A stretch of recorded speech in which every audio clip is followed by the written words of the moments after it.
खोला आकाश तले चली शिक्षादान शारीरिक शिक्षा सांगू सामरिक शिक्षा पुणी छात्र छात्री को दि जाउछि स्कूल भित्तिक शिक्षा। ए दृश्य को देखि आपण को लागुथिबो या कोनोसी अर्ध सामरिक बाहिनी किंबा पुलिस बाहिनीर प्रशिक्षण शिविर हेले ताहा नुहे।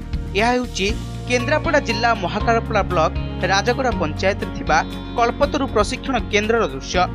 अभाव अनटन पई अधारु पाठपढ़ा छाड़ुथिबा छात्र छात्री माननकु एठारे दिया जाउछि शिक्षादान आउ एथि पई पिलांकु कोनोसी देय देबाकु पड़ु नाही। अन्य माने चाकरी करिकि भी प्रतिदिन टाइम रु से टाइम देके एडी से पिला माननकु सिखांती मु देखे माने मु भी भाबिली कि मु आसीबी मु भी सिखिबी जॉब करिया में। तो मुझे आसिली ये बड़ भाई माने गुरु माने से माने तांकर बहुत त्याग करचंदी से जॉब करिकि भी से टाइम एठी दउचंती पिला मानन को सिखौचंती। हमर गोटे इच्छा अछि जे हम गोटे जॉब करिवु हम बापा मांकर इच्छा जे हम गोटे जॉब करू जेतु एते पाठ पढैचंती तो हम एते पैसा नै जे हम जाई कि भुवनेश्वर ट्रेनिंग नै परिबो। होटो हम घरे थिलु हम बापा मांकर भी इच्छा थिला होटो एठी आसी तेबे देखिली एठी का सब प्रकार सुविधा दिया जाउची। खाली एतिक नुहे स्कूल भित्तिक शिक्षा सांगू एठारे शारीरिक और सामरिक शिक्षा मत दि जाउछि। आउ ए प्रशिक्षण केन्द्र उत्तीर्ण होई बहु छात्र छात्री सरकारी और बेसरकारी स्तर रे चाकरी मध्य करुछन्ते। अन्यपटे एठारे शिक्षादान देउथिबा शिक्षक माने कोनोसी वेतन भोगी नहंती बरम स्व इच्छा प्रशिक्षण केन्द्र रे पाठ पढ़ाउथिबा देखिबाकु मिलिछि।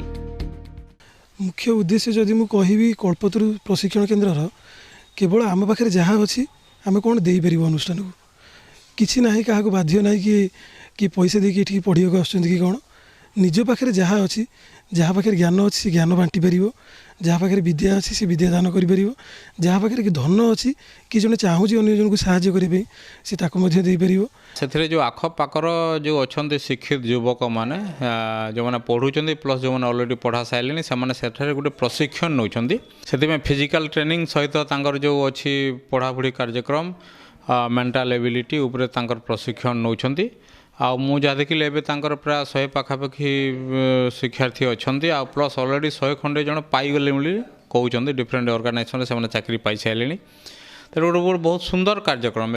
सेहीपरि पिलांक मनरे शैक्षिक चिंताधारा सृष्टि करिबा पई प्रशिक्षण केन्द्र परिसर को विभिन्न फूल गछरे सजाई सुंदर बगीचा तैयारी कर जायछि।